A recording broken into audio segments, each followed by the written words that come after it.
Hi, good morning. Thanks for coming and welcome to RISD Parents Weekend, Inauguration Weekend, big weekend at RISD.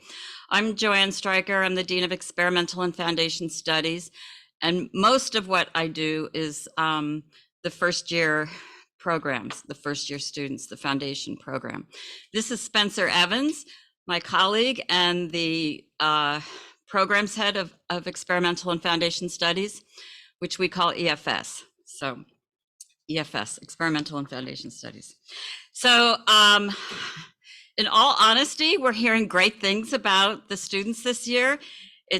We feel like we're, knock on wood, back to more like what's normal for us here.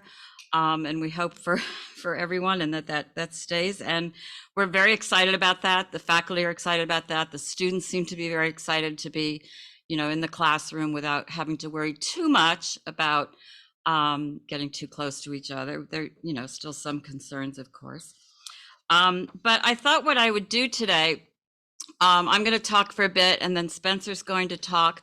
Spencer's going to focus more on the critique process, which you probably have heard about and may be a little bit mysterious as it's kind of unique to art schools and architecture schools. So he'll talk about that.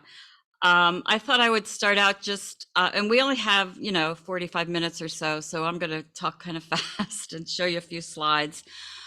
Some images of what students, typical student projects. I just have one from each of the studios. We have, the students are all in drawing, design, and spatial dynamics.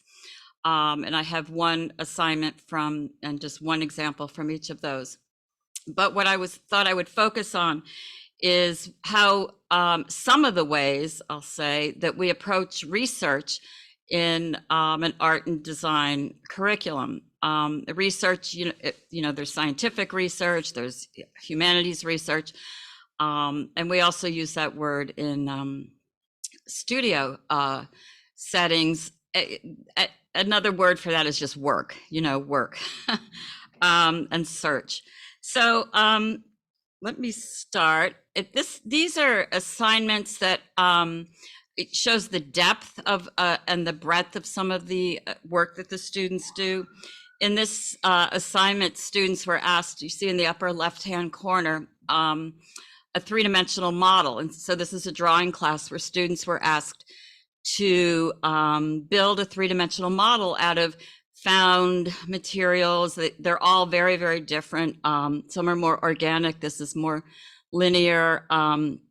And then they do a group of studies. And this is the research, the making of the model, the studies, the 9 studies that you see down there below.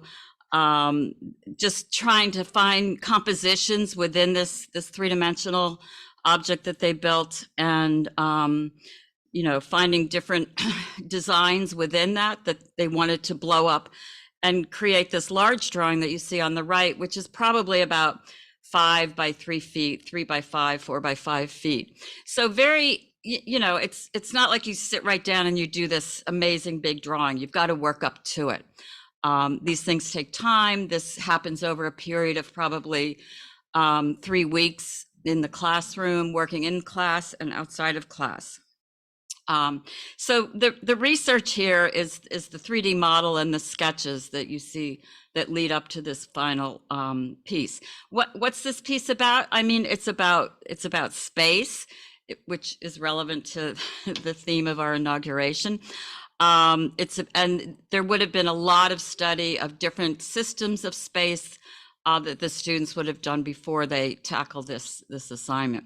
A lot of study of light and shadow as well. So it's not like they're doing this the first week. This is like later in the semester. Here's they would work on it in class and outside of class. Here's some shots of our drawing studios, the students working in class. And I will say that EFS at RISD has the very best drawing studios in the whole world. In the Waterman building, if you go in the Waterman building and just go upstairs, you'll see them. And they're quite spectacular. and they were purpose built. So that's one reason. This is from a design class, a very different kind of research. The students are asked to come to find a scientific discovery of note that they want to represent in book form. And so the book has to visually represent whatever this scientific discovery or happening was. And so this student decided, now this predates the one we all just heard about 2 weeks ago in the news, where two black holes merged 1 billion years ago. And in 2015, it was heard here on Earth through the, and I have to look at my notes for this, the Laser Interferometer Gravitational Wave Observatory, or LIGO, L-I-G-O. So the student decided to do a book about this. She did a lot of research on her own. You can see some of the sound waves mapped out down below there, some calculations that were done. She went up to Brown, and her faculty connected her with someone up at Brown University to talk about this. And she made all these notes and really, went quite deeply into it. And then she designed and made this book. And they're the two black holes that she makes merge together into one in this kind of amazing, quite small book there. And then she's got some text on there that's related to what happened, that this happened 1 billion years ago, and we just heard about it in 2015. There you go. And then this is the third example. This is from a spatial dynamics class where the students start out in the nature lab. And hopefully you've all seen the nature lab. It's in the Waterman building. You should stop there. And if you don't know, the Waterman building's the beautiful brick building across the street from the beautiful big white church right out here.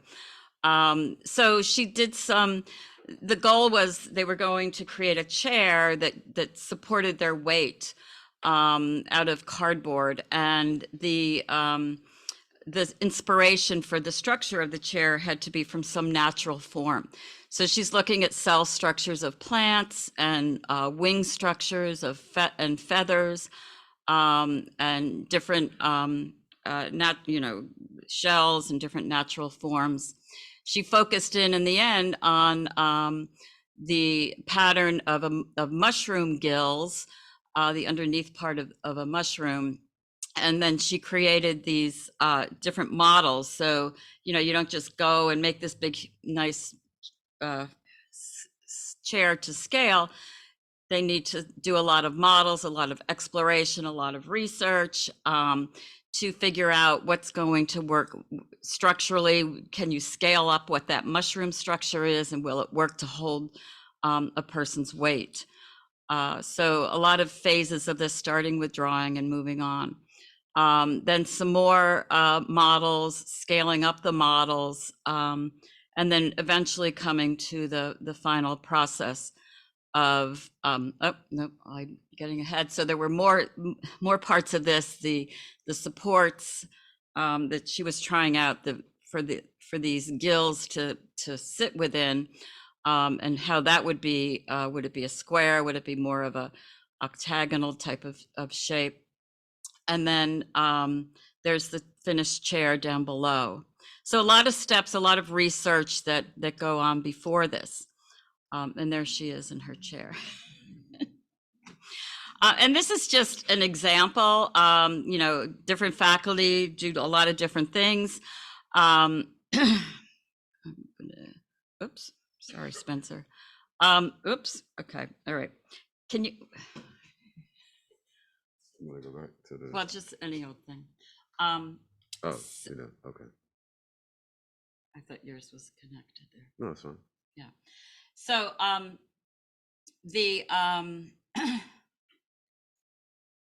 Do you still need to look at this? No. Okay, we're just done. Okay. Yeah. Okay. All right. Well, we'll just. Yeah. Let's put us there. Yeah. Put that. Good. Okay. Thank you.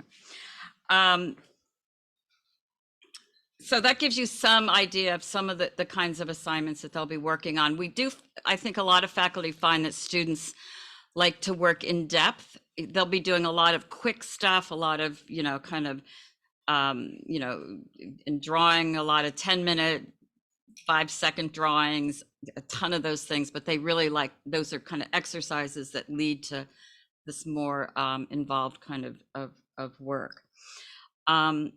So it's really this first year, a year of exploration, trying out different materials, new processes, ideas. And for most of the students, it's their first really true immersion, deep immersion into art and design. And most of them just revel in that. That's what they've been waiting for after, high school, which high school can be great, but it's not art school. So it's a common year of really pure art and design education in these three areas. And the goal in this first year is to really broaden the students out. Like most of them come in with something that they've done very well in high school, whatever that might be. It might be, some kind of, ceramics work, or some kind of specialized way that they like to draw. And we're like, yeah, that's great, but let's try 500 other things and broaden that out. And when you go back to do what you really like to do, it'll be that much richer and stronger. And then when they get into their major, they will be focused again into that particular discipline. But this year they're in class with sitting right next to future architects, painters, sculptors, photographers, illustrators, industrial designers, and they're learning from faculty who are also architects, painters, sculptors, all different disciplines that the faculty bring to the mix. It's also a very diverse student body. The ranges of cultures, the countries that the students come from, cities, suburbs, countryside, very different high school experiences. So there's so much that they can learn from each other, and we really encourage them to broaden, not just their skills in making, but their points of view about the world, and to learn from each other, and to be open to that, and to really challenge and transform themselves into in the way that they think and approach their work through their fellow students, because they're going to learn so much from the other students. We hope they learn a lot from the faculty too, but I always say the faculty learn a lot from the students, which is so true. So, I can imagine some of the things that you might be hearing about, and some of those things might be, time management. Like there's a lot going on. First year students, some of them do struggle with time management, and this first year is really an opportunity for them to become maybe more organized, more, if something's due in 3 weeks, you can't wait till that third week to start it. You've got to work on it each week leading up to that.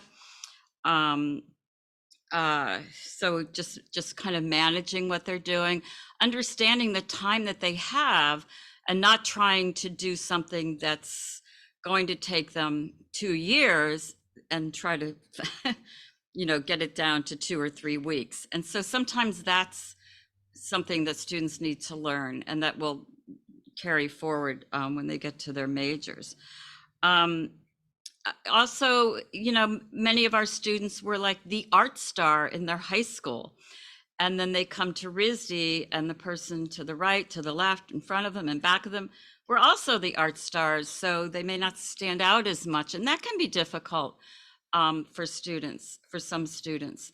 Some students can draw like crazy, and they're just so proficient in drawing, and have just been drawing their whole lives, and have a very natural ability to see what's going on out there and translate that three-dimensional world to that two-dimensional page, which is a very complicated process. Some students are just naturally gifted in that, and other students that we have never drawn.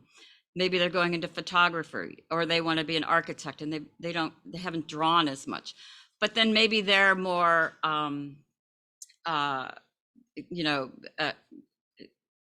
involved with something three-dimensional, or making things, building things. So they each have their area that they're really strong in. But sometimes it can be intimidating to see, people around them doing these things. But it's like that's how they're going to learn. And so we see that as a very positive thing. And the other thing we hear about sometimes that maybe you're hearing about is grading. Like, I don't know how I'm doing. Because in high school, I mean, my experience, my son he's out of college and everything now, but when he was in high school, like he knew every second what his grade in that math class was 86.7835. And it's like, and we literally have students come into our office and say, where online can I look to see what my score is right now? Well, we don't grade as we go. They'll get a grade at the end of the semester, and it's an accumulation of the work that they've done, the conversations they've had with the faculty, the critiques, the feedback, their participation. Faculty should be clear about what they're basing the grading on, but it can be a source of concern for students. But anyway, this is what in the past years we hear from parents that their students are concerned about. But believe me, they're all doing great. If they're not doing great, they will know. We will let them know. We have a whole system of supports and advising. So if there's a problem, they know. Otherwise, they're doing fine. So if you can assure them of that, if they call you at any point. So I'm going to, and we have, I'm sure that David Millstone talked to you this morning about all the services that RISD has, and we advise students towards those offices all the time. The other big thing coming up for them, like in March, which is coming sooner than you think, will be choosing a major. And we have a lot of programming that will help them to choose a major. Hopefully, we have students coming in thinking they're going to be architects, but they become painters because they've never really painted before. And now they're doing this thing that's new, or they think they've never done anything three-dimensional. So they think, well, I'm going to do illustration, but once they get into that spatial dynamics class and they start working three-dimensionally, they may go into furniture design instead. So many of them don't know, many of them have 5 things they want to major in, but don't be surprised if they change their mind about what they want to major in. And if, I always plead with the parents, let them make the choice. I know it's hard, but they know themselves, they know what they're having so many different experiences this year that they'll be ready to choose a major, and they'll know their mind and what really works for them, what feels right for them. Okay, so we will be taking questions after Spencer talks a bit about the crit process, and so we'll be glad to answer questions at that time. So Spencer, thank you.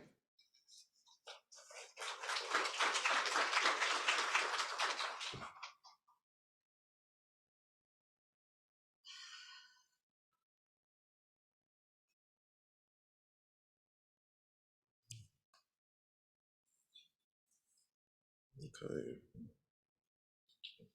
All right. Good morning, everybody. Hope we're doing okay. So I'm going to talk to you all a little bit about crit here. I've named this presentation The Crit because there's kind of that energy behind that. So I'm wondering, like, show of hands, how many of y'all have heard from your young scholars about crits coming up? Okay. How many of those sentiments sounded like a positive thing? That's good. Oh, we're in a good place. All right. How about those that didn't sound too positive? Maybe a little bit of like anxiety or like tension. Okay. All right. That's there. I understand that. So there's a lot of that that's like connected to the idea of it, but when it actually happens, it's not really that bad. So I'll talk to you a little bit about critique in EFS. So, in terms of those of us that have heard from our young scholars that it's a little bit of tension that's connected to it, a lot of it comes from like the misconceptions there, right? So, for in the beginning of every semester, when students are still getting to know their professors, there is a little bit of like fear, anxiety, and tension that comes from those crit days coming, and some people say it feels like it may be like a punitive thing. At times it's like, oh, it's me that's going to get criticized. They're so close to their work. There's this idea that it's them putting themselves out there and they're vulnerable. And even their status as an artist or even an art student in general is like up for debate. And it's not really the case in that sense, but I can fully understand that because I've been there myself. But a lot of it comes from a lack of clarity. Now, that clarity can be a little shaky on the student side if they're not really sure what crit is for, right? If you're not really comfortable with it in that way, that you didn't have a lot of experience with it, and you haven't, also you may have heard a lot of rumors about it, that would make you unclear. But I won't put it all on the students. Sometimes that lack of clarity can come from the faculty. If we're not fully clear and open about what we're doing and what we're going into, that can also leave that like element of ambiguity for a student who doesn't know to kind of fill in the blanks with their imagination. And so what's really important is that each of us are like clear on what we're doing as we go into it. And I want to share some of that clarity with you all because I really want y'all to be in some kind of way involved in your young scholars experience here, not just in their assignments and when they talk to you about that, but like what happens at the end of it. And I think that's a really good thing to just kind of get them open to talking with you about, because that can actually help them as they go into the crit. There's a lot of other situational factors that come into play that can make it a thing to be dreaded. Like if you didn't do your work on time.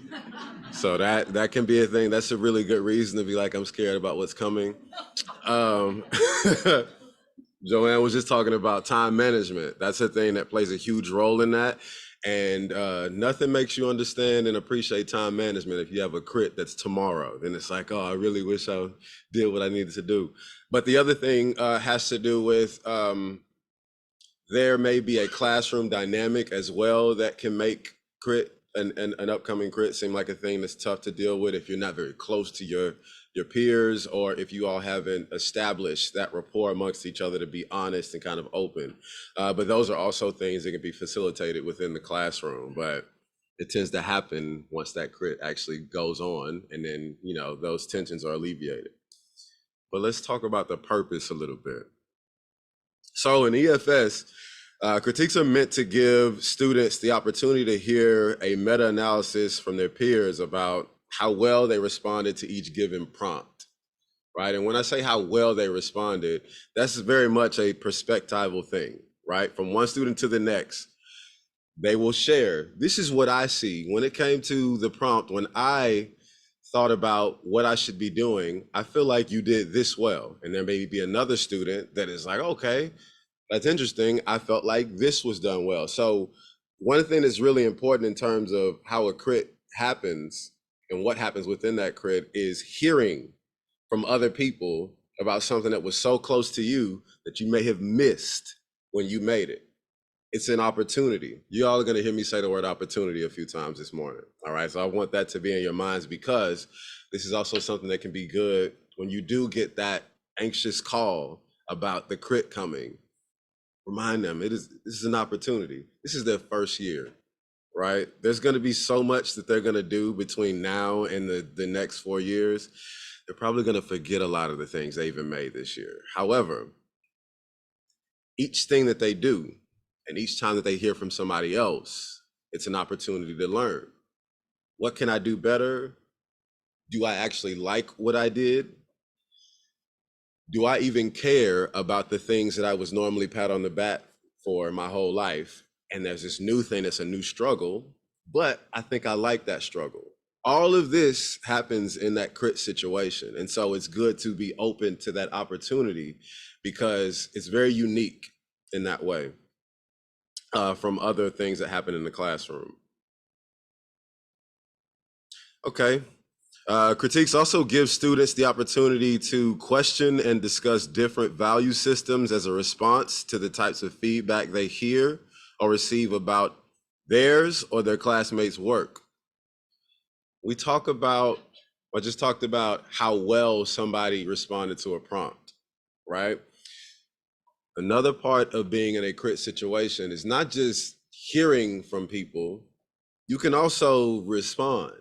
It's really important, and it's good for everybody to know, like, when you are in that situation, this is how we get outside this idea of it being punitive. It's not just like this punching bag situation. You literally can receive feedback and ask somebody, what makes you say that? Right? And at this point, a conversation has started, right? It's not just a one person, it's not just a one-sided discussion. We're going back and forth. And when somebody asks a question back out to the crowd or back to the one person that gave the feedback, it happened in front of everybody else that's there. All right. So at this point, light bulbs are going off left and right. Right. And then this discussion can start to move. And this idea of value about what is generative, what is successful, what is beautiful, what happened in the way that they think the expectation asked of them, like all of these things are up for question. That's what makes a crit really effective and really important, is when we're able to kind of question where we are with things. All right. So it's not just a receiving feedback and then accepting. You can figure out what the why is, and then you decide, the person that's receiving the feedback, you get to decide whether or not that helps you, whether it's something you can use and whether it's something you can give back. And so that's the thing that happens in crits, that is open. This is another opportunity that's there. Within that discussion, another thing that comes from the crits, when I talk about it being an opportunity, students get to hear their own ideas out loud in a way that at times we take for granted. However, when somebody asks you a question and you have to answer it out loud, it's like, okay, maybe I thought about this, but then when you actually have to explain it to somebody else, it may not sound the way you thought it was going to go. So you kind of get practice in talking about your work or talking about your own expression or talking about the things that you find valuable.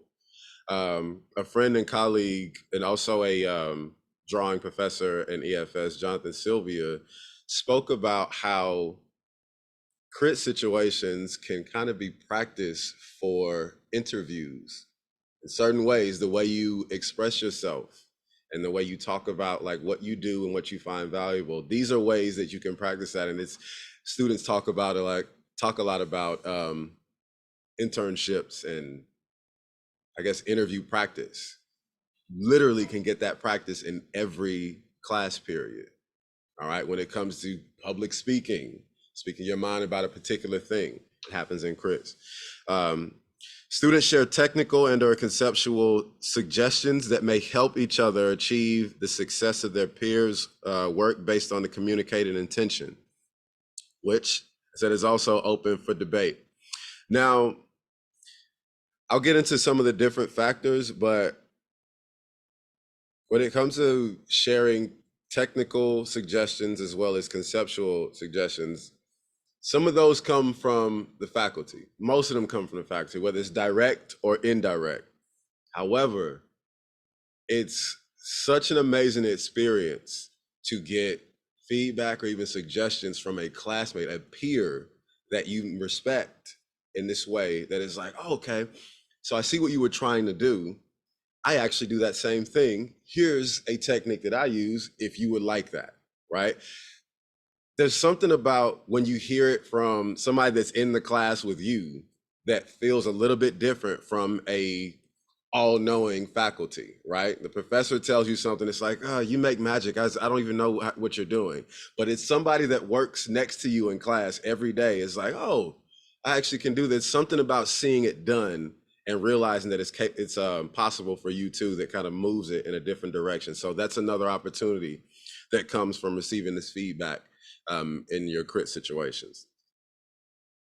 But no matter what happens, I like to throw little things into my discussions and presentations to kind of like keep it in a particular mood. Everything is rooted in encouragement and development of each other's work, right? So there's times where it can get tense in a sense where we're creatives, right? We're sensitive. You know what I mean? Like we don't really want to hear too many bad things about what we've made. Hey, that came from inside. However, if you have it in your mind that whatever feedback you're receiving, or any discussion that's happening about your work is all rooted in you developing or kind of like encouraging you to make it to your next level, that makes it a little bit easier for you to swallow that. A little bit easier for you to process that critique or that feedback that you got. And so having that be a part of the mood is really important. And a lot of times that's good to go into the crit thinking.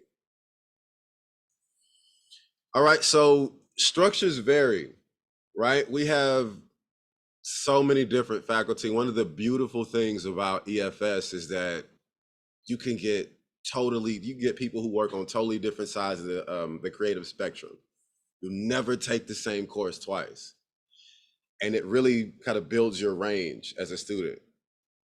So there's different crit techniques, but they vary based off the course. It can be the type of project. Let's say you have something that may require 3 weeks, like Joanne was saying earlier. There may be a 3-week period or a series in a sense. Maybe we won't spend all day on that crit on the first week of that. Maybe it'll be a 1 hour period where you have your class in groups and they move from piece to piece in that particular group to not take up the whole day, but they got enough feedback from 5 people at a time as opposed to 20, so they can see, so they can have enough time, heard enough feedback, and then get back into the class, right? So there's that. But then there may be the one that happens at the end of that series period where we do take the entire day, where every single person in that class period gets 20 people to look at their work and talk about it. Everybody gets their amount of time. It could take the whole day. However, it goes that way because every single person's work matters that much. And so those different structures kind of play a role in that. Another thing has to do with, another factor is the position within the semester. Grits seem to be a little bit more dynamic as we move further into the semester because we've learned a lot more, we've had a little bit more experience, we know each other's work in a way that is different than we did in the beginning. And so those conversations may build. There may be some references that happen. I remember your work from 3 weeks ago and you did X, Y, and Z. And so I'm starting to notice this, this, and this. And then questions come up. So it gets a little bit deeper later on in the semester. In the beginning, depending on if it's the fall or the spring, it may be technique based. As we move further back, it may be concept based. All right, so that's the other thing. Location. Sometimes people may make work that's site specific. And so that completely changes the dynamic of that crit, not only from where you are, but how does that piece work in the context of the space that it's in? And so then we start thinking totally differently, because in the classroom, more often we will be thinking about it in that one space. We kind of zone out everything else. We pay attention to the work itself. But if it's site specific, we have to take a totally different mindset as we go into it. So that can change the crit dynamic. And then the idea of who runs that crit, right? Is it faculty run for whatever reason, or is it student run? So there's certain situations where, let's say if it's faculty run, that crit may be something that's like a skill building exercise, right? Where you're helping the students learn, this is what you can look for when you're paying attention to somebody's work. So there's that side. And then you kind of guide them through how they respond to their feedback. Something that's really important. Let me see, I think I have one student in here today. Kutai's right there. It's right there, Kutai. Sorry to put you on the spot like that. But something that we just experienced in the last couple weeks, it had to do with it was kind of like a skill building exercise in crit, where the students had to pay close attention to what distracted their peers from the thing they were trying to communicate, right? And so in that sense, they had to take notes on what distracted them. And so I gave them an example. Let's say, like what I'm doing right now, I'm talking to you right now. And if I was talking to you and I kept making this sound while I'm talking, You understand what I'm saying. However, this sound distracted you, right? It's the same thing if you are looking at an artwork and there's an idea that you were trying to communicate, but there were certain compositional elements that showed up that distracted you all from my message. You allow me to know that, hey, Spencer, I heard what you were saying, but the snapping was really distracting. I won't snap next time. It's the same thing when it comes to your artwork. All right. So that was a skill building exercise where you're paying attention and taking notes to what you heard was distracting. And then you move forward in your next works, making sure, okay, next time I'm gonna make sure I'm gonna leave this out. And then when I give my communication, I'm gonna make sure I push this forward. So in some faculty run crit exercise that may be helping the students to see particular things when they're receiving feedback as well as giving them. And the student run structure is more so to help them to be comfortable in crit situations being more of a discussion as opposed to a one-sided, what would I call that? A roast for us. So yeah, we don't want it to be a roast. Okay. So something that's really important, another thing that's very important is seeing crit as a tool for the future, right? In our first year, we're getting to know there's a lot of things happening in our first year. We just moved out of a house that had a whole bunch of rules and it had schedules that like we had to adhere to, and then we get out of there and we come here and we actually end up having to make our schedules because the adults that we not traded up, but like the adults that we the adults that we traded over into their care, we're not going to call your young scholars and be like, hey, are you up? You know what I mean? So that there's that. They have to figure that out. But then there's all this new information they're taking in, right? And so there's that. And then there's how do I deal with this work, right? And then how do I become who I am as a creative?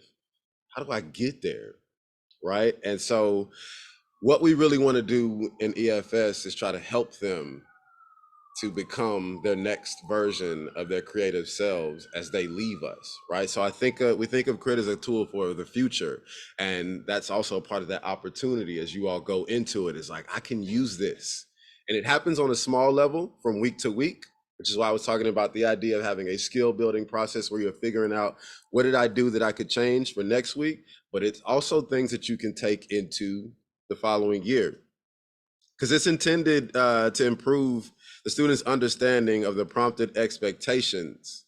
And so each time, it's almost like gaining control of your gift in a sense, right? How can I get you to pinpoint these particular things intentionally? Which ultimately will develop their ability to identify habits in their creative approaches, which further aids them in their journey of finding their own brand of expression to take into their chosen majors the next year. Something that is really important as creatives for all of us to think about and really to encourage our young scholars into doing is realizing each and every one of them has a gift that's unique to them.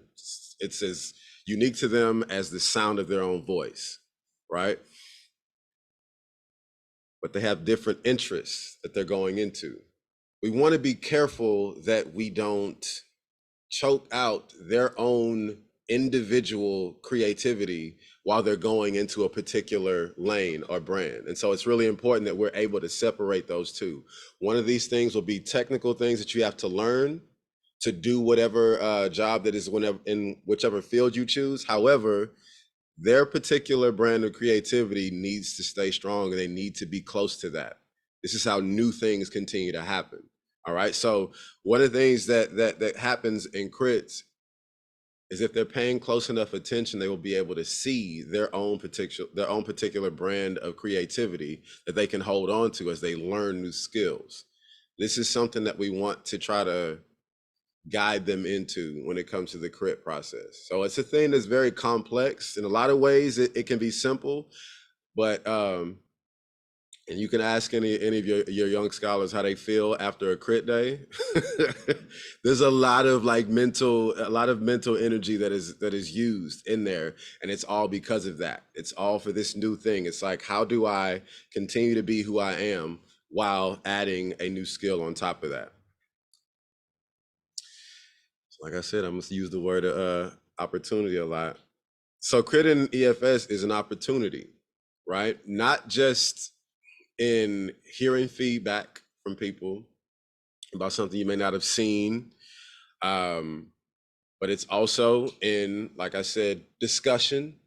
You may have someone who has been an introvert their entire life, and that's fine. I get it. I'm an introvert. I am. I'm just playing a role right now. But it's important because we live in a society that unfortunately doesn't fully appreciate the genius behind creating. They make something out of nothing every day, and it's an amazing thing that they do. And unfortunately, we get out into the world and people don't want to pay us. So one of the things that we do early on is kind of get them more comfortable speaking, talking about their ideas, being discriminating consumers, right?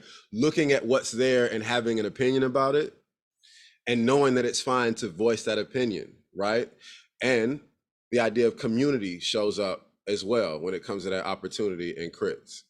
I don't know how many artists or designers are in the room, but I'm sure those of you that are in here can understand that the idea of getting 20 people to come and look at your work and talk to you about it every week is not really like the reality when you're out in the public realm, right? And so when it comes to crit, that's what you get every week. It is an opportunity to hear about what you put out, an opportunity to strengthen that. And so that's something I think that we really need to have in the front of our minds. So when I talk to you all about getting involved in your young scholars experience, especially when it comes to crits, when they call you, even if they don't bring up crit, just ask them, you have a crit coming up? You know, what are you thinking about? Or did you just have a crit? How did that go? It's really good for them to hear from you about that and vice versa. Because another thing that can end up happening is we can internalize things and not really talk to somebody who is very close to us about it. And so at times it's good to just have that little discussion, just be an ear for them in that. And that can help them as they move into it so they know that it is an opportunity. All right, well, that's all I have, and we can get into the questions. Yeah, thank you all. So,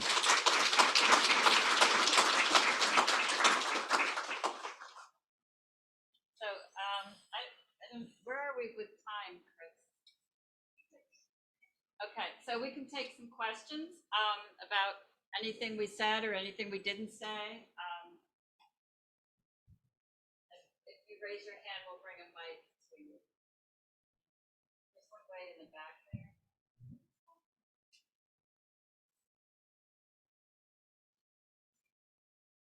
Oh, I think they're streaming it, or what, is it recorded or something?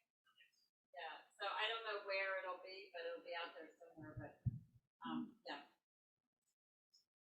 Any questions or?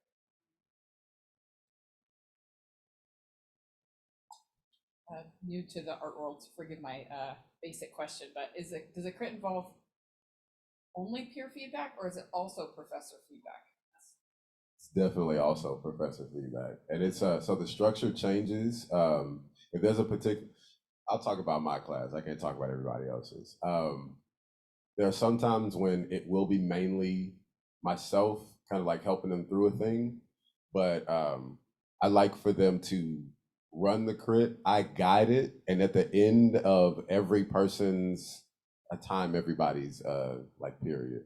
At the end of it, I offer my feedback to each and every student. Yeah.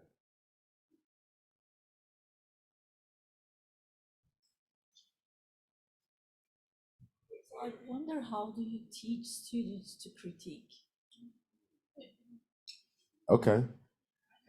Yeah. Do you want to? Okay, I'll talk about what I do, and it varies, like I said. So I'm a firm believer that when things get really complicated, find the basics and then move up from there. So I start my students in the beginning of every semester with a 3-step process of critiquing or even just forming an opinion. The first one is identification. Identification is just looking at whatever's there in its most basic form. Oh, I see a pair of shoes. It's in a room where the light source is coming from the top left corner. The shoes are untied. Basic identification. The second one is association. What does it make me think of?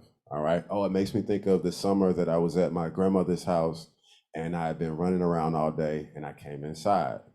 The third thing is context. How did those things work together in this particular composition?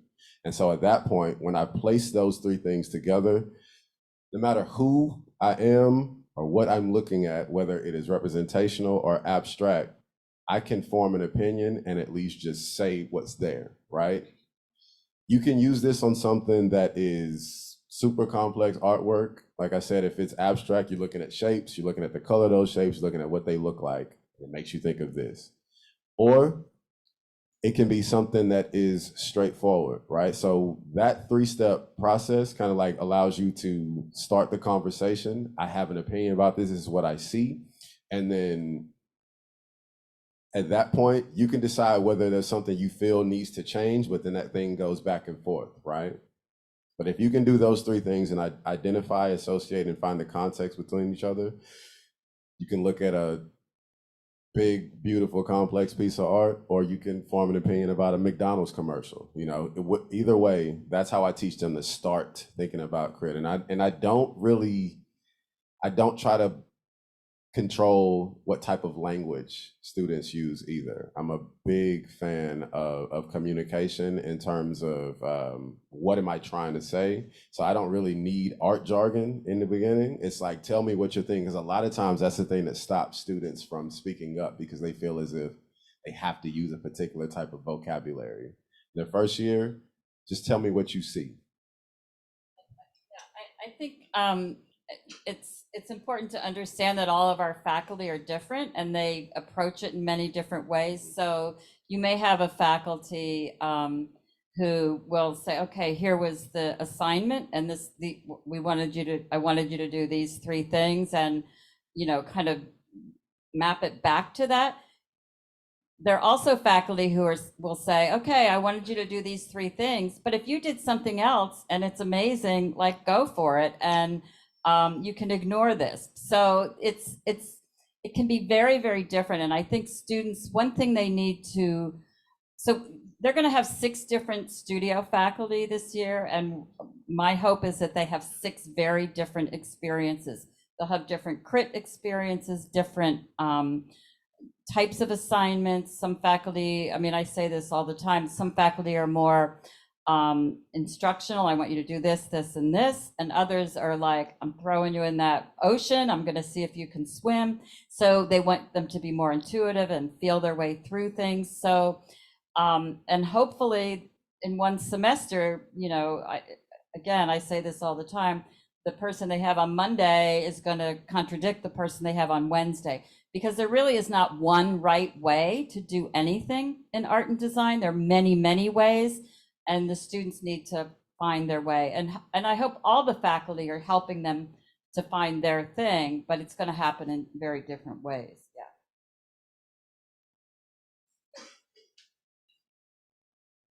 They're 18 and their minds are very, very nimble. So. And I've heard students will decide their major in March.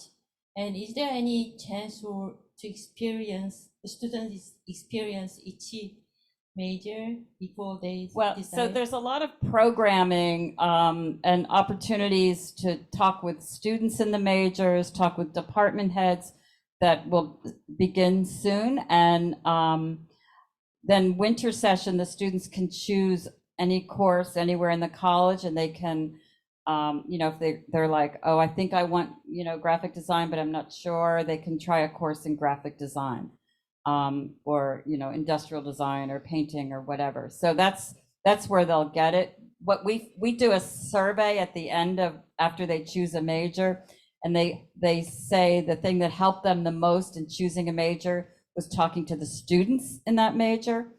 There's a thing in November, Open Studios, where every department opens, the students run this, and they open their departments for students for first year students to go around to every single department. They'll see the work that's being done in the department. They'll see the space, the facilities, and they'll get to talk to the students that are in that major. And we also tell them to talk to department heads, but every department head is going to say, well, my department's the best. The students will tell them, exactly what's going on, and, why this department is good. And this department's small, so there's a very intimate, you really get to know the faculty. This department is huge. You'll never have the same faculty twice. So it's a much different experience. And, so there's so many factors going into choosing a major. One more question.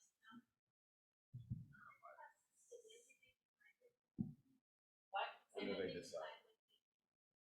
Oh, that'll be it's in early November.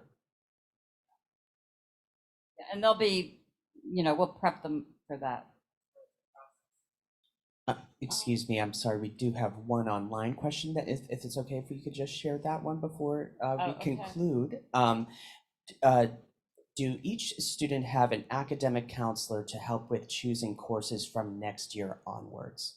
Yeah, so the advising process is that one of their studio faculty this semester is their advisor. And that person will be their advisor for the whole first year. Once they choose a major, towards the end of the spring semester, they'll have an advisor in their major. And then their sophomore year, they also get an advisor in liberal arts to help them navigate the choice of courses in liberal arts. So, yeah. So I have two questions. The first one is like, are all the crits like verbal ones that happen during class, or do students actually have to write crits sometimes? And also the second one, if students continue to take the same class into the next semester, for example, spatial dynamics, do they get to work assigned to a different professor, so they get to expose to different teaching approaches? Yeah, so in the spring, the students will be in a new mix of 20. Right now, they're in a group of 20 students, a section, and they're together in that same section for drawing, design, and spatial dynamics. In the spring, they'll be in a new group of 20 students. They may have some students that are the same, but it's basically a new group, and they'll have 3 different studio faculty because we want them to have that range of experiences. As far as written crits, some faculty will have students, they'll say, okay, you're going to talk about that drawing and you're going to talk about that drawing. They'll assign them and they'll give them time to write something about it. But the crit itself, the feedback is verbal. Yeah, most of the time it does. It always is ultimately verbal. We want to kind of guide them into being more comfortable being verbal when it comes to feedback. I've heard of some crit situations that are a lot like what Joanne was just saying, where students can be grouped and then they will have a written portion that comes together, and there may be a representative of that group that still ends up ultimately saying what the group came to on that. So that's another thing that comes in. All right, thank you.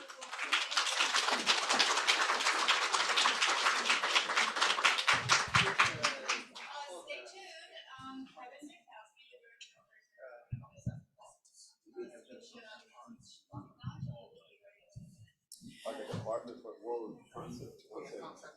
Yeah, it's so For those of you on Zoom, we're getting ready to transition to a new presenter. So please stay tuned. Thank you.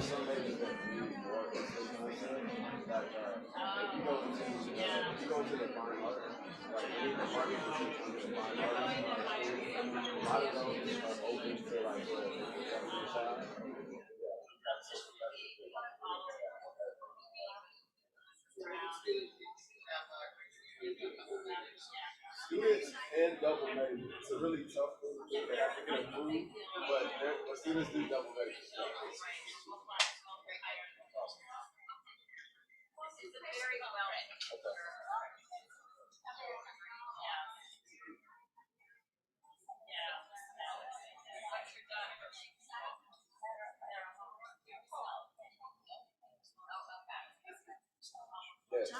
Academic advising. My laptop. Thank you, Susan, so much. Stand by. Thank you. Some of us are. I'll be honest. Some of us are. Some of us are not. Yeah, but that's 100% part of it because a lot of our topics are so a lot of them. Oh, right.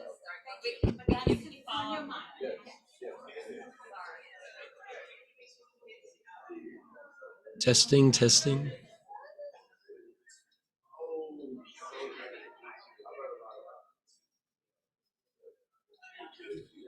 Oh, good to see you. So much more parent. I was just thinking, your reputation, by the way, is amazing at these things. And everybody said, Rachel, I can't wait to. And so it must be really hard at a performance type of institution. Yeah. Because you know how high your level has to be to be able to stand out. Thank you. Well, I love talking. I was bragging about you to a few parents who were asking some questions about career stuff, and I said, you know, go to the session first. And, you know, Thank you so much. And so you'll be here. I did a thing for them this morning at breakfast, and so I said, hey, this is my opportunity to hear about Prince, and now I get to hear about you. No, these two together. Thank you. Testing, testing.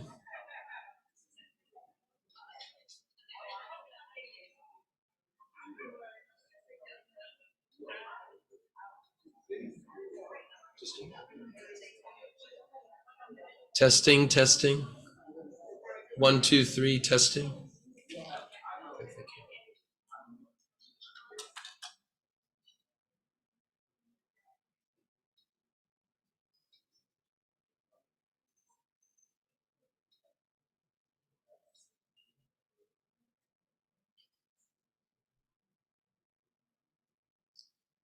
So everyone, it's 11:01, and there was just this transition of activity. So we're going to just wait a minute or two further, and we do have some students who are also coming in, which is great. So just another minute or two, and then we'll be in great shape. And can everyone hear me all right? Okay, awesome.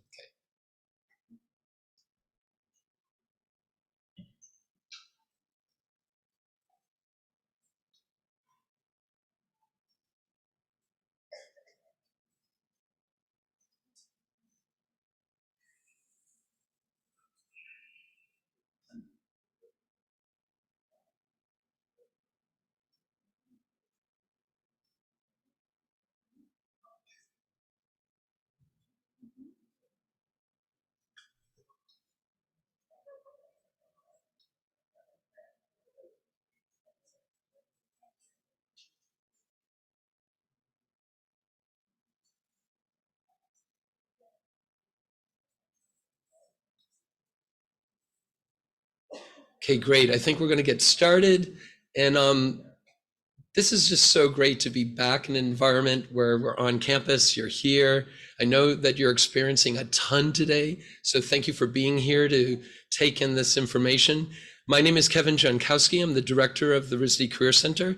And I got to tell you, in this presentation, We're going to talk a lot about career options, but I really handle this like a workshop. So there's going to be a lot of information. And one of the things I want for you as parents or alumni, and especially as students, to know that all of this is available to you, and to come to our programs, open our emails, and take advantage of what you're about to see. Okay, so we'll get started here. Career options in art and design, there we are. Okay, so there, actually, can the lights come down? Just in the back, there's a presentation mode. This is a classic artists and designers. We want it to look just right, have the colors really rich. It gets a little washed out. Watch, the lights are gonna come down. It's gonna look so much better. So now you can see the figure in the corner. Kevin, I'm so sorry. Could I interrupt real quick? Yeah. If there are empty seats next to you, we do have quite a bit of the attendance coming in, so we just want to make room for everybody to have a seat if possible.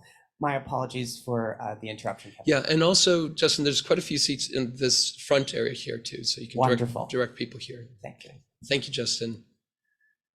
So that little figure is the artist and designer at RISD, and here's what they're faced with, right? And you as parents have probably had these discussions. So you're at this great school, you're taking in this amazing education. What are you going to do with it, right? What options are available to you? Now, we all know, all of you in your professions, you can't make decisions unless you actually know what you're deciding, what's out there, right? So one of the things we're always trying to do is to give your student exposure to all of these opportunities. And at a school with so many wonderful majors, that's a lot of opportunities when you multiply all of them. So one of the first things, discover what's out there. We really encourage and help the students and alumni to do research. This is a tough one, and we know that the pandemic impacted this. It is really critical to talk to people in the profession, talk to others who are doing this kind of work. And in the pandemic, we're all in our homes, and we really are in a zone of encouraging students and alumni more than ever. We're moving out of this pandemic, and talking to people is going to help you a lot. Then there's a whole element, right, of can I do this? Can I approach people? You got to kind of jump into it and be fearless in this.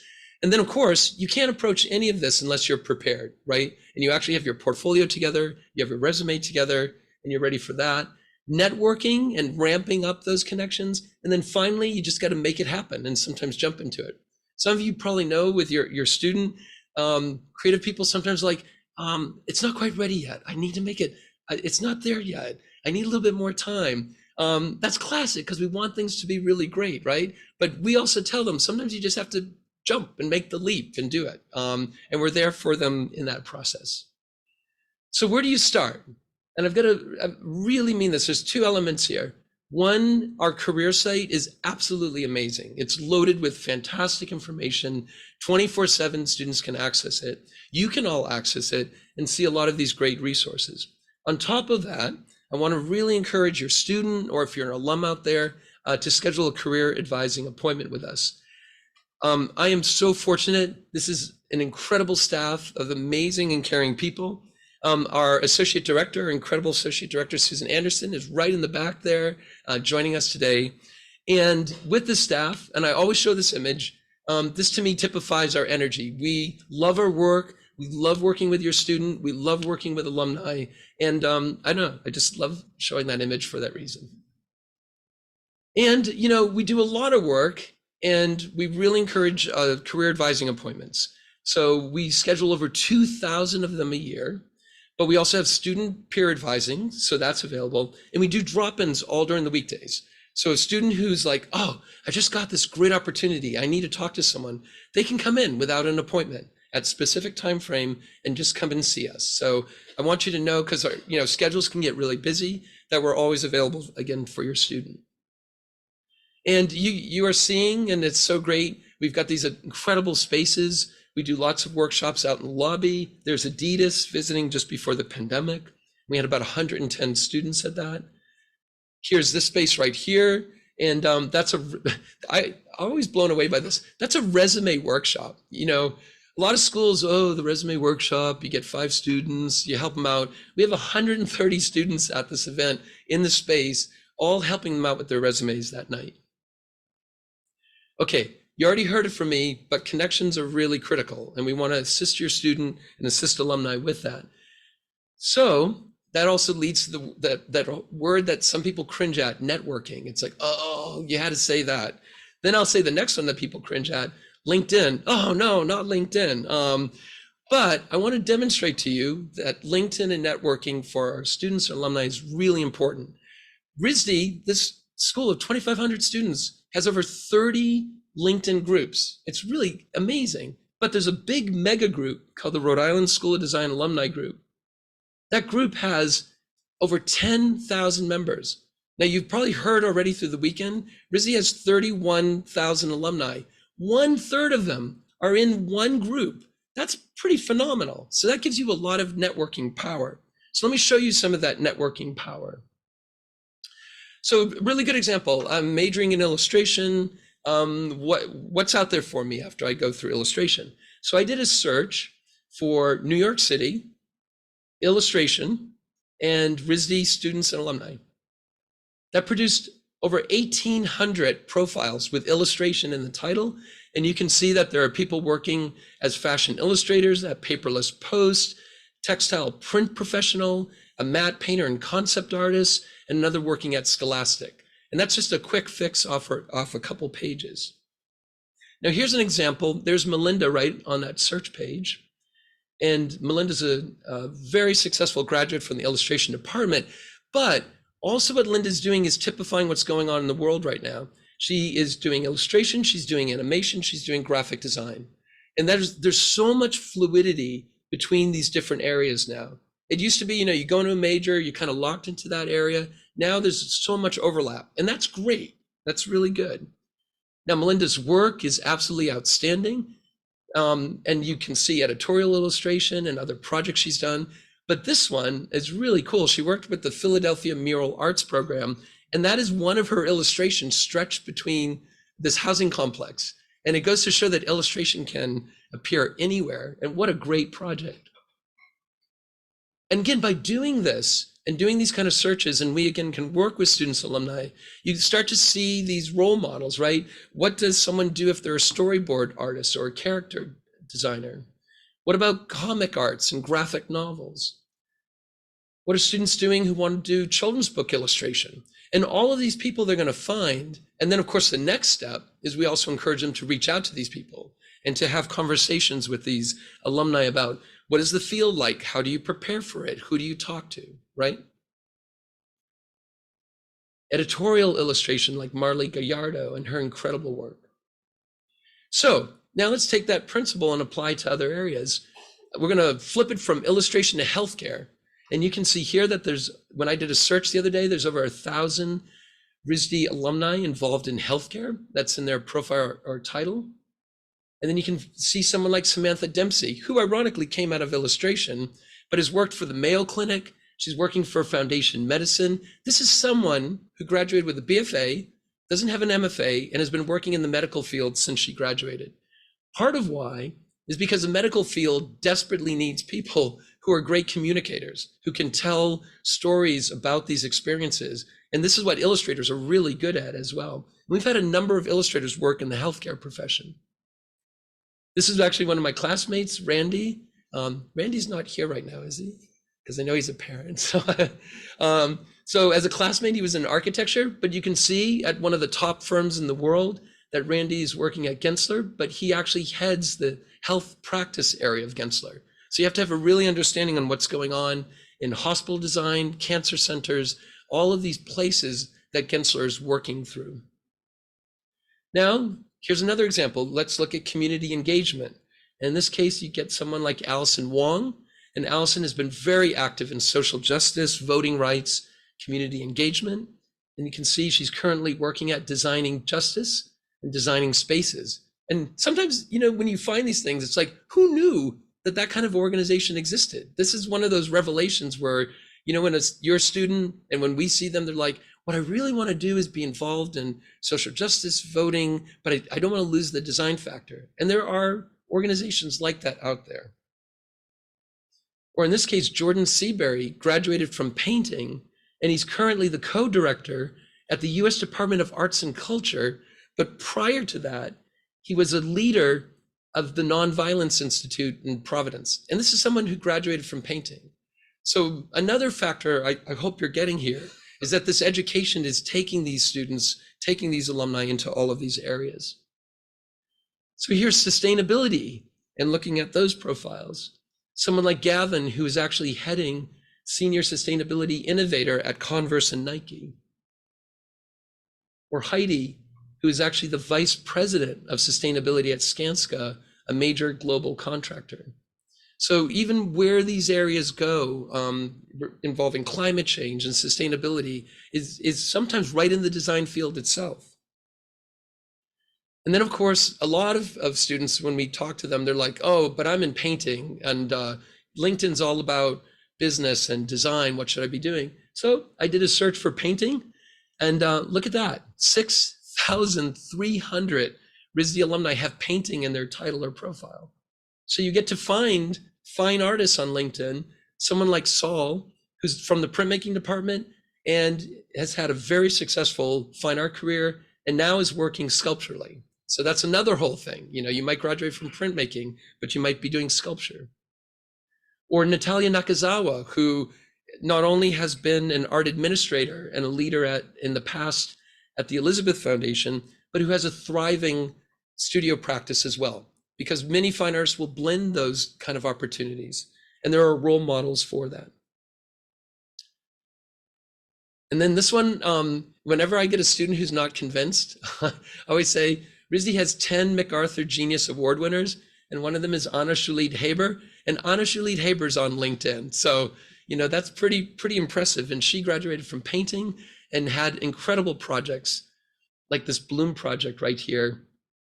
And what she did is she took abandoned psychiatric hospitals and she recognized that patients in psychiatric hospitals almost never got flowers. And it was this interesting premise that if you broke your leg and you're in a hospital, everyone brings you flowers. But in this psychiatric realm, the feeling is, well, do you ever recover? So she thought, I want to change that and do a project and just fill this facility with flowers.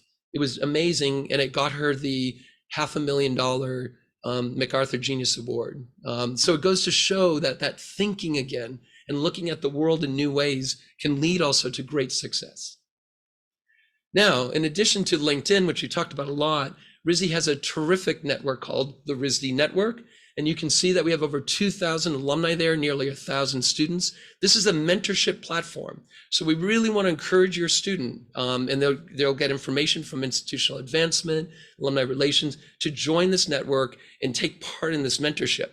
Also, if you're an alum out there, be sure you can connect alum to alum and do the same kind of mentorship as well. And that's the address too. And again, all of this is linked through our career site. We guide students in all of this. So I just want to always reaffirm that, because also right now it's probably like, oh my God, there's so much information. So just keep track of that. Now, we've been focusing on the networking side, but then there's that good old fashioned, I just want to see a job. I want to see a job posted. I want to see an internship posted. So we have a platform called Artworks. It's been around over 30 years. Students know it extremely well. Alumni know it pretty well too, even when it was in its paper form. And on Artworks, they can see jobs, internships, grants, residencies. So these are some postings in the past from Perkins Eastman, from Chronicle Books in the publishing field. We have a lot of RISD alumni-owned businesses like Hello in New York City, lighting design companies, residency programs like the Wasaic Project, which is actually a RISD-founded residency. We got the toy companies in there like Mattel and Hasbro are posting often. Nike, Reebok, Adidas, Puma, they're all in there. They come to us a lot. And then we also get really interesting opportunities like this called the CAM Lab at Harvard, which is at the intersection of design, technology, exhibition, fine art. We also get competitions and other postings. So this is the global design competition. And the director of this program, he posted this several months ago. We promoted it. He just reached out to me a couple of days ago, and we have 4 graduates who are semi-finalists for this world stage program. And I was like super happy to hear that and really psyched. And again, we have a lot of alumni business posting there. Typically, we have over 700 internships in that database, and we also have over 2,500 opportunities posted each year. So your student really needs to be going into these platforms. I always say it, need to open our emails. They get a ton of emails. I always tell the student, just open it, take a quick look, toss it out if you don't need it, but also put it aside and hold it if it's something that you want to take advantage of. But you got to open those emails too. Now, there are other job boards and directories that we have posted through the site. We've organized them by different majors at RISD. So you can see opportunities and directories in the realm of architecture, like Archinect, design jobs at Coroflot, animation opportunities and film opportunities through Animation World Network. You can also find opportunities for the fine arts through organizations like NYFA, New York Foundation for the Arts, teaching jobs through Higher Ed Jobs, and also recruiters. And we work a lot with Robert Half and other recruiters as well. This is a great, there's so much need in the world for volunteerism, for nonprofits to help these world issues. So idealist.org is a great place for your student to find those kind of opportunities. And then there's kind of like I was joking earlier, there's indeed.com, which many of you know about, but you should still turn to it at times. So I did a search the other day for art, a 3-letter word, New York City, and you can see that it found 2,100 jobs. And this was just from a few days ago. For the fine artists, it's often like, what other resources are there for fine artists? We've carved out a whole section at the career site with artist resources. One of the first things your student will need to do after they graduate as a fine artist is often find studio space. They've been in an incredible place like RISD, and they're going to need to find a place to make their work. Some will make it in their apartment, others will need to find a studio. Stephanie Diamond is actually a graduate of RISD who formed one of the best sites to find those studios in New York, called the Listings Project. Then they're going to look for exhibition opportunities. They're going to go to art fairs. We have that all linked. They're going to connect to arts organizations locally, like the Steel Yard. They'll connect to organizations like the Elizabeth Foundation in New York and other cities and throughout the world. They'll turn to resources like Creative Capital that can help them get together their materials to prepare for an exhibition career. They will look to other job boards like higherculture.org, which is out of Massachusetts. And they will also find opportunities. So there are so many opportunities available. This is one in which the Tulsa Foundation is offering $1.9 million to 10 artists. 1.9 million to just 10 artists. And this is just one of the many awards that comes through our office. Speaking of, grants and residencies play a big role for fine artists, and they also play a really big role for designers. We have great resources linked through the career site. So, and we're also really lucky that the Artist Communities Alliance, which kind of assist all of these residency programs in the United States, is right in Providence. They're right downtown. So in fact, they'll be leading one of our workshops in just about a month. And in those directories, your student, whether again, a fine artist or designer, might find a residency program like Anderson Ranch, Oxbow, Skowhegan. I'm showing these three because my office and through the work that I've done, we've actually developed matching fund programs for several residencies, including these three. And that means that if your student or a recent alum gets accepted, I pay half the cost and they pay half the cost and the student goes free. So you can even see on Skowhegan that my office with Skowhegan has funded over $100,000 since 2011 to help these fine artists have an experience in the real world in these residency programs. And then if they're looking worldwide, Res Artis is a great resource for them to look at. They might find a residency like this one in Ireland at the Burren College of Art. And then there are residencies nowadays that are addressing, social issues, water rights, issues of even what truth is. And one of these is the Santa Fe Art Institute, which is exceptional. And of course, we're always trying to get this information to your student and also to alumni. So we're running our artist residency program again next month. It'll be on November 10th. So if your student is a fine artist or a designer, please encourage them to attend that program. It's going to be a really vital program for them. In the same realm, there's the whole area of grants and awards. Once again, lots of resources through the career site, like the foundation grants to individuals.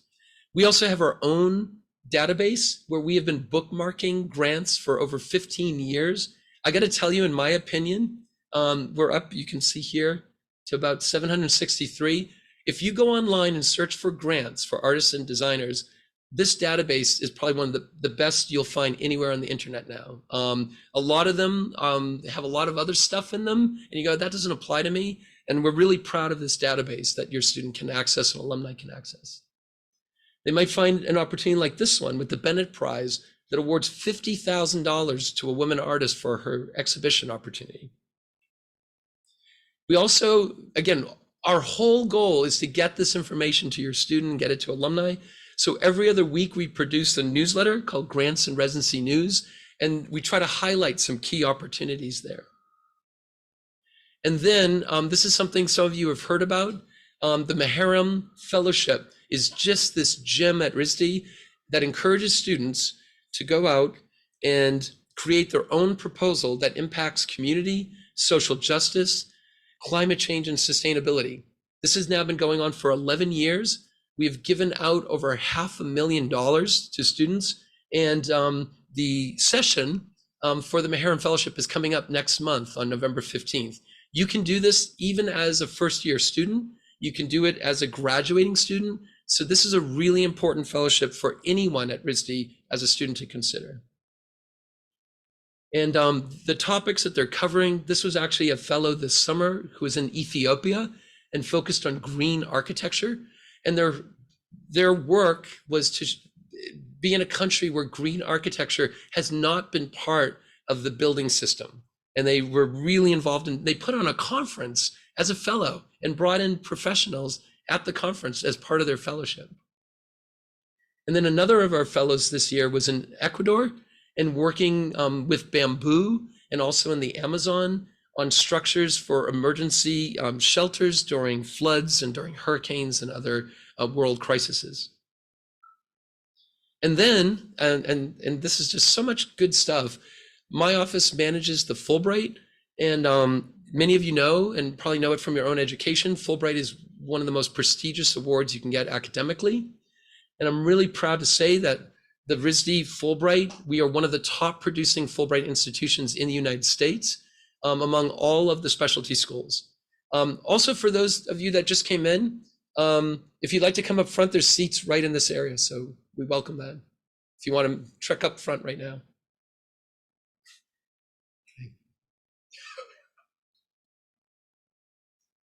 So if your student is interested in a Fulbright, you usually want to start thinking about it as a junior and a senior. There are, in fact, individuals who will literally graduate from RISD and then go right into their Fulbright, which is a pretty sweet situation if you can arrange it. For an institution our size, last year we submitted 10, 7 were semifinalists, and those 7 also were full recipients, which is a crazy remarkable record. So we know what we're doing, and we encourage them. We've got an incredible colleague, Lisa Kramer, who is the RISD Fulbright Program Advisor and knows her stuff beyond. Okay, so again, in this whirlwind, we talked about this earlier, when you see all of these opportunities, one of the things you want to do is be prepared for them. So once again, at the career site, you can find almost everything, like what do I do with my resume? What do I do with my portfolio? Our resume book guides you through samples so you can figure out how to format your resume for just the right opportunity. And we work with you. And then many of you know that the resume leads to the interview and the interview leads to the job. You could raise your hand if there's anyone here who loves interviewing, but because most people don't. So one of the things we want students to do is feel comfortable about the interview process, right? So if they get to that stage, they'll call us up and say, I got an interview coming up, can I talk to you? And whether we just talk them through it or we do a mock interview, we want them to feel really comfortable in that process as well. And we run this workshop every year called Interviewing in the Hot Seat, which helps them out as well. So you might have heard from me before about this, but I want to give you a sense of the communication. We produce programs all year long. We have over 50 career programs that are available to your student. We send a blast email at the beginning of the semester. We send a blast email at the beginning of every week with all the programs. When they sign up for the program, they get a reminder email the day before the program. We've got sandwich boards throughout the campus. We plaster the campus with posters. So I just want you to know that every program here is being seen in multiple modalities throughout the campus.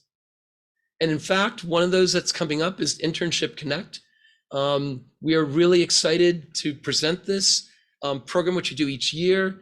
We are now at, Susan Anderson just gave me an update this morning. We are at 85 companies, which is one of the highest numbers we've had for Internship Connect. About 500 students will attend that event.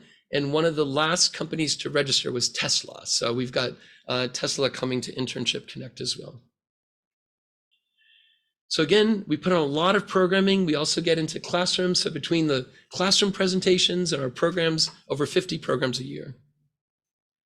And as I told you earlier, speaking with a counselor is great, but a lot of these programs are recorded. So if you miss a program, you can see these tutorials. You always have a source of getting this information. That's what I want to stress. Like, it doesn't just fade away and then you don't have access to it.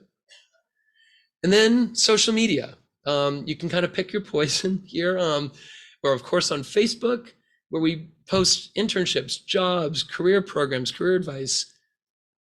And we do the exact same thing on Instagram, same kind of programs. So as a parent, if you want to follow and any of these social platforms and see all the stuff that we're putting out, it's a good way for you to have an insight on all of that. Of course, if you're a student, I know a lot of students aren't on Facebook as much, but Instagram would be a great source for you as well. And I like to joke about this, but it's not a joke. There's some very good books still out. Books. So this one is called Artwork, an excellent book for fine artists. This is The Profitable Artist, great title, of course, from the New York Foundation for the Arts. And then this book, The Handbook of Ethical and Pricing Guidelines, is a really important book for anyone freelancing. So we always recommend this book as well. So going back to networking and learning from professionals, you saw Internship Connect. Every year we put on this massive event called the Design Portfolio Review and the Fine Art Portfolio Review. Before the pandemic, this event is so big that we're at the Rhode Island Convention Center. We're going to do it remote one more year because of the funkiness in the world, and then we'll be returning very likely to the convention center. So in the remote format, we've handled it exactly the same. Same number of reviews, students have the same kind of access, same number of companies are attending.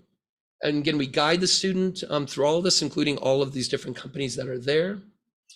Some of the companies that came this past year included Gensler, KPF in architecture, Sonetta. So this is architecture, interior architecture, landscape architecture, and BBJ. In the area of graphic design, Apple was there. We also, again, have financial companies, healthcare companies, so Capital One, publishers like Chronicle Books, and iconic advertising agencies like Wolf Olins. In the area of industrial design, there's overlap in all this. We'll have a design consultancy like Frog, or another design consultancy like Smart Design, or another design consultancy like Fjord. And this is actually a RISD-owned company called Lit Motors, a RISD-founded company in the transportation industry, and they also just signed up for Internship Connect as well. In areas of illustration animation, we've had DreamWorks, and Susan, DreamWorks is attending Internship Connect as well. So next month, DreamWorks will be here. Of course, Hasbro is right in our backyard, and Hasbro has been a major employer of RISD in many different majors. However, we work equally with Mattel and other toy manufacturers, so it's not our issue. They're both here. They're both competitors. Hey, go for it. So that happens a lot, as you know. It's like seeing CVS here and Walgreens right there, and we're here for all that access as well. And then we also get animation studios like Titmouse, and we also have had, this is an online comics platform, one of the biggest in the world, called Webtoons, and they were attending too. We do exactly the same thing for the fine arts. So the Fine Art Portfolio Review has its own prep program, just as we do for design to prepare the students. We have all of the listings. In this case, we bring in galleries like the Kunstrom Gallery. We'll bring in arts organizations like Pioneer Works from New York. We'll have museums here like the Leslie Loam Museum of Art. We'll have residency programs like Anderson Ranch. We'll have other arts organizations like Colored Criticism. Another great organization out of Los Angeles, Contemporary Exhibitions. There's the New York Foundation for the Arts. So all of these are coming again to talk to your student, which is incredible. Because the virtual world is really hard to show, I still show this image of what it looked like when it was at the convention center, and again, it'll be going back there. But between those two programs, we have 170 companies and arts organizations, 600 students attend, and we schedule over 2,500 interviews. So just amazing. And for a school our size, this is huge. Just to say, Brown, no one from Brown is here, right? Okay. And we work so closely with Brown, but Brown just did their job fair, and they called it the Brown Big Job Fair, and they invited RISD students to go to it too, which was awesome. But they had 130 companies at this is Brown University, and we have 130 companies at the Design Review, and we're a third the size. So just to show you the capacity level that we're taking on is pretty impressive. Okay, and I want to end, because I know this has been a lot of information, I want to end with entrepreneurial energy, because there's a lot, again, of resources available right through the career site. We are putting on right now RISD Mindshare, which is our TED-like talk that showcases RISD-owned businesses, projects, and studios. So this is Kelly Walters who just spoke. We also have Rich Brilliant and Willing, a hugely successful lighting design company from RISD, and then Qualisha Wood. Qualisha graduated in 2019 from printmaking, and through posting her work through Instagram and social media, her work just a few years later, it's 2022, was purchased by the Metropolitan Museum of Art. So just an amazing rise, and she's going to do an incredible talk on audacity in the fine art world. So again, what we're trying to do is give your student and give alumni opportunities to hear these stories, to hear role models, to learn from these processes, right? And then in the winter, we do our nuts and bolts workshop called Art of Business. And we handle those topics that a lot of artists and designers don't like to address: taxes, contracts, business planning, and marketing. So we have great speakers for that. And we also try to bring in speakers who are either artists themselves or they get artists and designers, right? So Hannah Cole, who's incredible, is not only a major tax consultant for artists, but she's a painter. And that, we love that combination, right? And then I've also purchased this really cool subscription to Art World Learning, and it's up to now 19 webinars that are available to your student, and they can learn about finance, debt, taxes, contracts, freelancing as a further support system in those areas. And again, for most of us in the world, these are topics that we, hey, I'll deal with it later, but you got to deal with it, and especially as an artist and designer. And like I told you before, we send out newsletters every other week. So we have one called Entrepreneur News, where we like to showcase opportunities in entrepreneurship and business. And we do a great program on freelancing as well, and have online tutorials, just like I told you earlier. And then on top of all of that, I had formed a collaboration with Harvard's online business school. They offer it to a number of colleges. And in this program, students will learn business analytics, economics for managers, and financial accounting. And we really encourage it over the summer. And through the program, you can see there's about 22 colleges, and RISD is the only art and design school in the mix, which is pretty awesome. And we've had after this summer, we'll have about 300 RISD students who have done the program over the past several years. And Harvard has also given them over $100,000 in scholarship money. So pretty nice arrangement. And then finally, I want to end on Kickstarter. We've had some incredible Kickstarter projects through our Kickstarter page that have raised funds to support student work and alumni work. And in this process, you can see they've raised sometimes $20,000, $5,000. In the past, I think it's been about 10 years now, the RISD Kickstarter page has raised $8,250,000 for RISD student alumni projects. incredible. So, woo, what a whirlwind. So on that note, it is the end. There we go. Okay.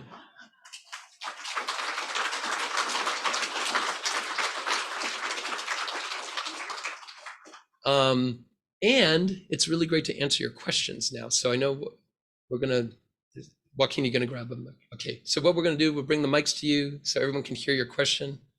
And I'm glad to answer those. That person might have been one of the first hands up. And we'll get to. Can parents subscribe? This is, it's been interesting. Can parents subscribe to those newsletters that we blast out? It's a really good question. We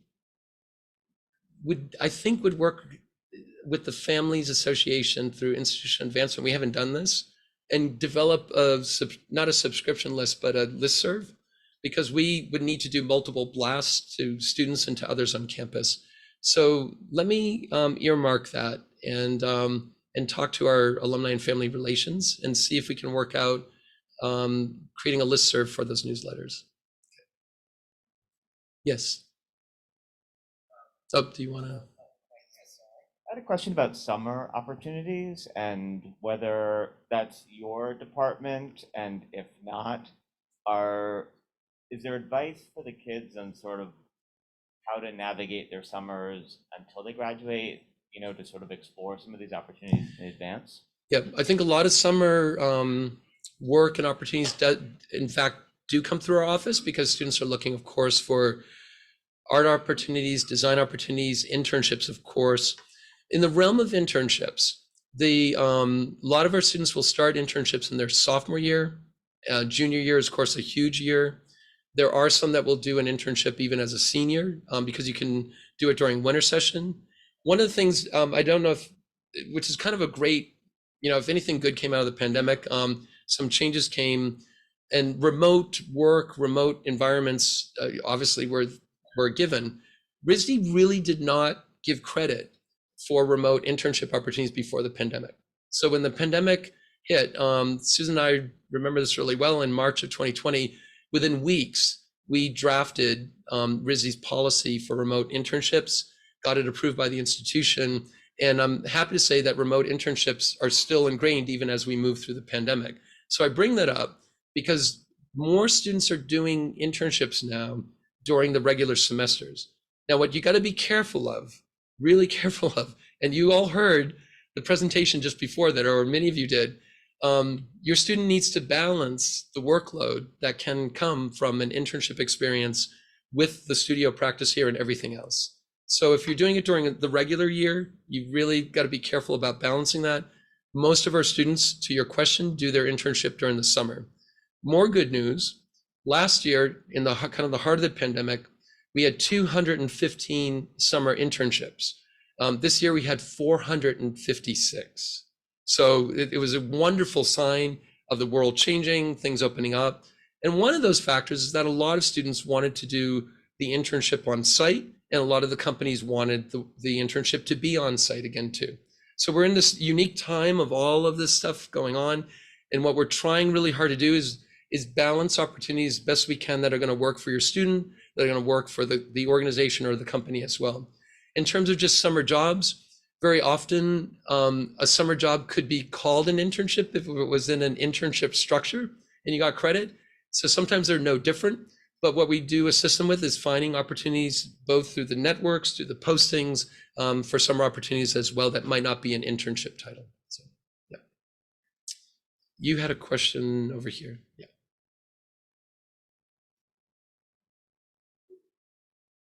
Yeah, I had a question about what you see as the impact of technology long term on art careers. I'm thinking of the artificial intelligence and the DALI 2 programs. Ooh, you're touching the third rail here. So I got to tell you, I've been following, well, I should be following, and I do follow a lot of this through many, many different sources, from the Times to stories at Hyperallergic and ArtNet. ArtNet is, by the way, if you want, to this topic of NFTs, cryptocurrency, and DALI.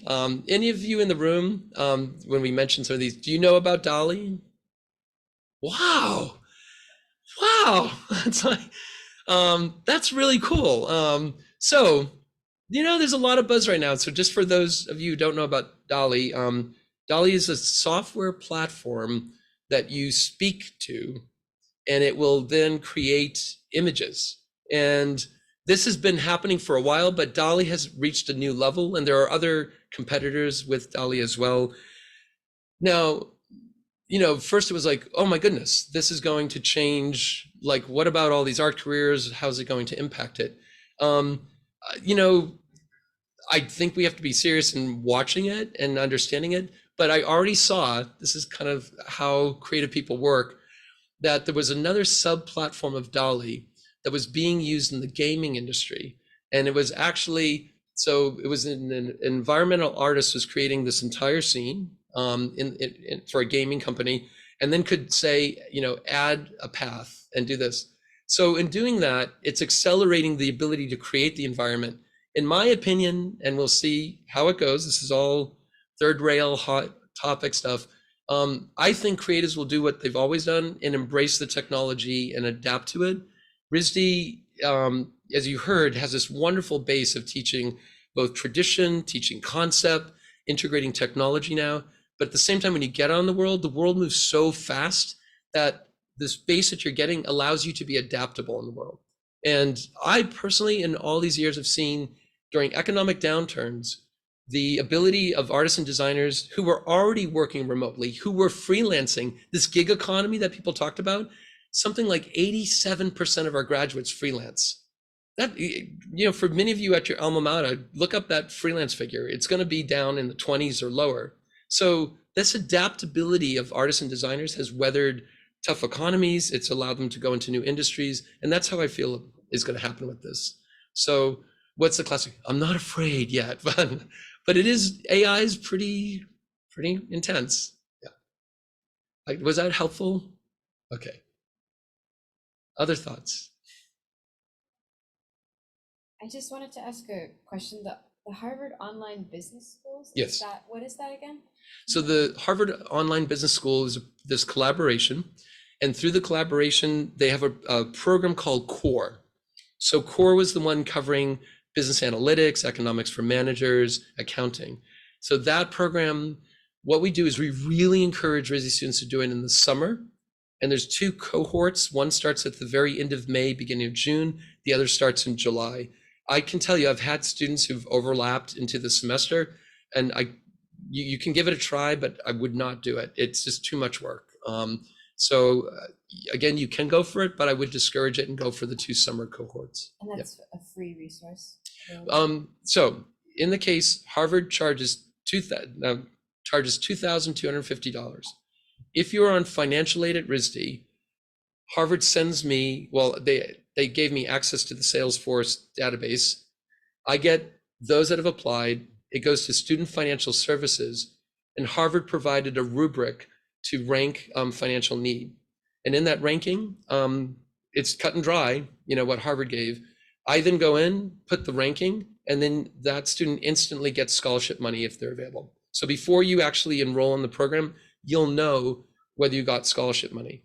Now, every summer, I've been giving out 8,000 or more to cover the difference for students. So if a student did pay the full ride of $2,250, they are eligible for additional funding to cover that. So far, I've been able to cover almost every student who's done it, and almost every student at RISD's gone free. But if we got a mega number, there may be a case where not everyone would be funded with my extra funds. Yeah. So, okay, thank you. Yeah. I wanted to ask a different separate question about grad student internships, and if you could speak to that. And also, since we're talking about this now for next year, is now the time to apply for these opportunities? And yeah, can you outline that timeline? I do see grad internships in a very similar way to undergrad. The whole process is, again, finding what's out there. Where do you want to be? Graduate students definitely do internships here, and they do them for credit as well. You know, you can do an internship not for credit. It doesn't have to be for credit, but the majority of our internships are done for credit. So in that regard, almost everything is the same. We would work with a graduate student just like we would an undergrad student, and they would access the same databases that I showed you. In terms of preparing, this is the classic. We are doing the Internship Connect program now, even though a lot of the internships are going to be next summer. Part of why we do that now is we want to try to get your student, whether you're an undergrad student or a graduate student, to start thinking about internships, right, and preparing. But human nature, there are those that will, our deadline is June 15th, and Susan and I know it'll be June 14th, and there will be, a boatload of internship registrations that are going to come in, even though we are doing the work now.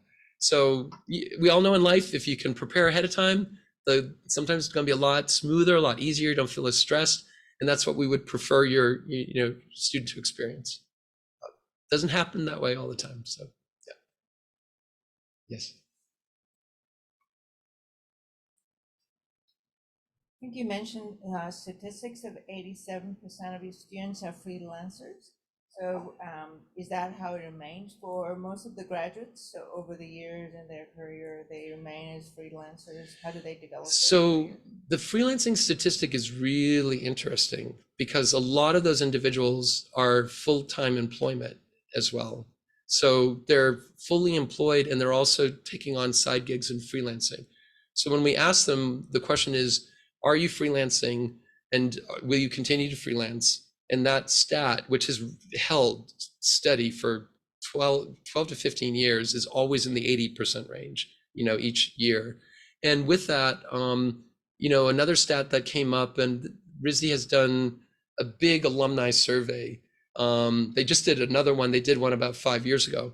One of the things they discovered in the previous one is that RISD graduates form more businesses than graduates of Harvard and MIT together. Wasn't that the stat, Justin?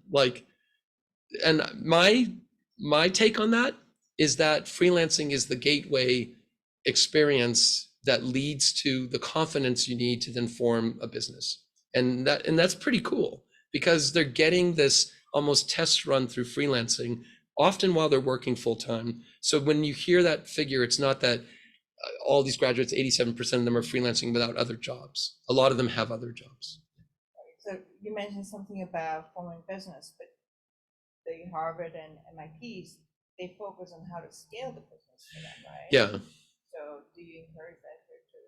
Well, for sure. But I think one of the factors, and you saw the programming we provide, there is an element of the RISD studio experience that's really demanding. So to be a student and form a business and then have it scale while you're a student or a recent grad is hard.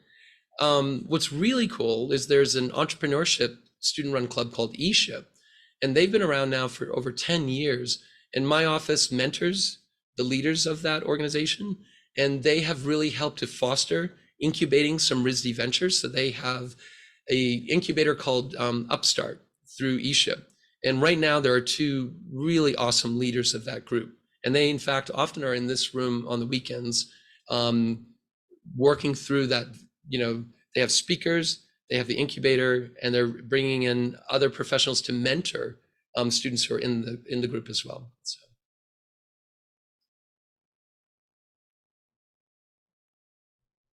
Can you address the acceptance rate to internships? Is it like applying to school where you have to apply to 10 to hope to get 1 kind of a thing?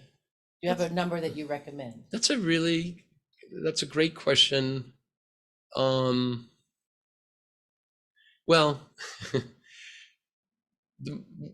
I am never about putting all your eggs in one basket. So there will be students who are like, I only want to work there. And as advisors, we always will say, you need to be applying to multiple places in order to, to your point, secure this opportunity. At the same time, I cannot tell you how often we see a student, even a younger student in the system, who will get an opportunity and they're sometimes even surprised as well. And then you also see students who are incredibly driven. Susan and I might remember, I think it was just before the pandemic, a first-year student had come in to us and said, okay, this summer, and first-year internships are really hard, I want to intern with Ai Weiwei, one of the biggest world artists. And it was like, okay. And, and I think in our experience, we're going to approach it the same way. It's about how you're going to reach them. You probably have to go through a gallery and then forward a message. What materials will you have to show that the kind of work you've done because you're a first-year student. They came back for the fall and literally showed a picture, and Ai Weiwei's arm is around that student. So the combination of your drive, your passion, preparation impacts that, how many you apply to. I would say when economies are tougher, like all things, applying to at least sometimes, I don't know why, but at least 5, 10, 15, and then the harder the economy, the more you may need to apply for. Yeah. Susan, any thoughts to add to that one? Yeah. It's such a great question Yeah. about how students get experience and how that can contribute to their future success.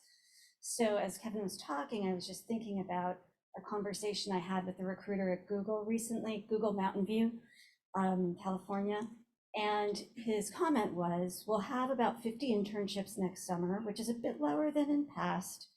30 of those will be in computer science and engineering, and those kinds of roles, and 20 of them will be in design.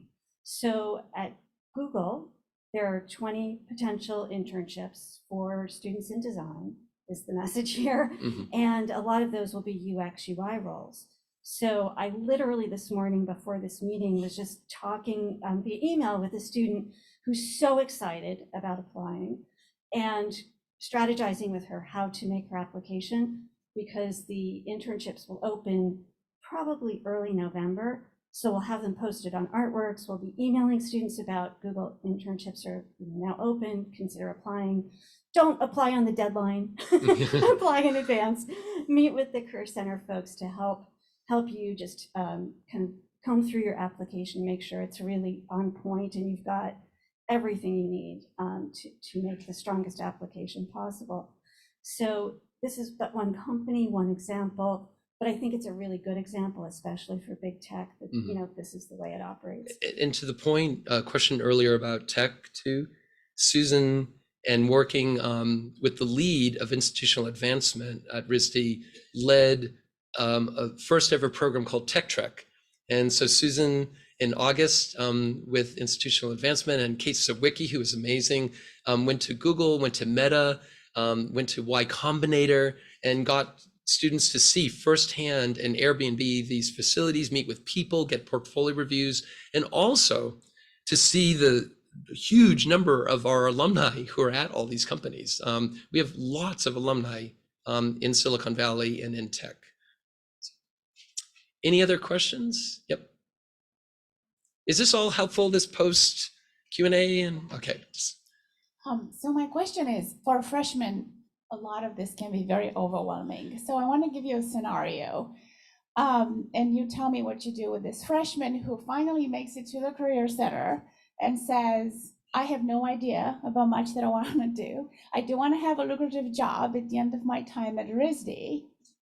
I'm here because my mom told me to be here. Help me. No, really? I must say, maybe one of the most catalytic aspects for students meeting with us is I need to do this just to tell my parent that I came. Almost like, could you send a little like text after and like check it off the list. I'm telling you straight up, what you just said is what we tell every student. And Susan and I and my staff, we want students to know, don't worry, you don't need to come in with an agenda. You don't have to have the world figured out. There are seniors, there are graduate students who come in with the same, level. That's all right.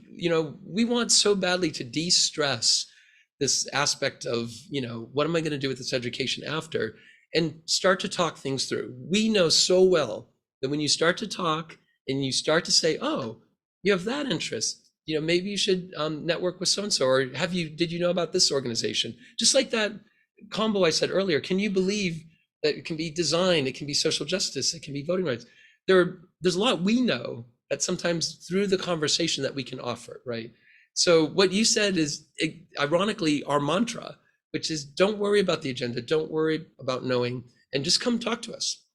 So thank you for highlighting that. And then the parent will be still very happy that they came to the office. Okay, great. I think maybe enough time for one last question. Justin, there's a parent right here. Yeah. So everything, so the question was, can we make this presentation available?